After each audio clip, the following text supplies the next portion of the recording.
Kakong Macdalyn S Mawlong MDC ke MPP na umsning kaban aireng ha collection jit nomik mat cha yeng dorbar thawain kanjala Meghalaya house nam Atiar pulai na nongpo konsensi kalong ba ka jingpyn-pharia jaidbynriew ha preng ki para Khasi kadei ke ba pensosi ba haba kren ha ka jelang jong ka tamasa ki samla jaidbynriew karbi kabalong ha ka sautrik risaw Atiar puar hasnong purudwa Kyrwoh district kalong ba ka jingkren ban kuntho nong wei para Khasi kadei ka bomla ban priang kani ke jingkren ka kong Macdalyn ka dihdien bakal don ka jingkantho election na kibapersa ya ka bakam dei ka nongsong snong na kisnong kibahap apo nongpo konsensi maa kwa ban kren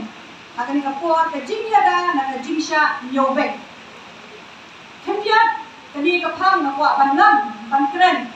kum kata ka sitting MDC na ko umslim ka jo ka po ka EM ante ko district council ka phang ka bata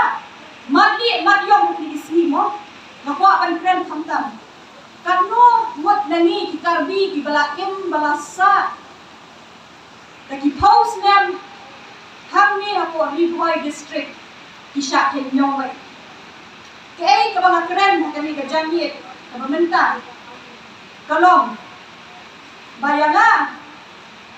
kung kata kanomi kmat bawan nasor Shillong la ken nyongwe ka jela ka bi ke jongi kung kita dipun di hinyong trap di hinyong skum jingpyn-pharia jaidbynriew mo kung ka Khasi ka balakha lapun nagasingka jung kini kita balong kita kini kita Khasi paka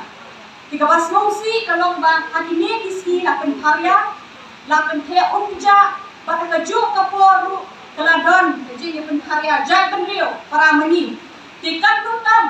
kumapi di karbi berani kapuat lesi ada yang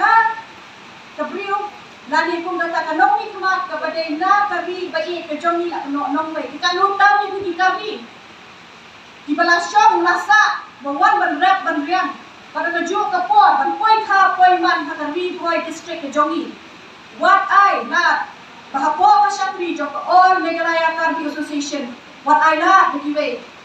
dokti mungkin nyopen yanu ka jingsha nyopen ka jingsha iben ka de ke ke bangi di ban bo sharut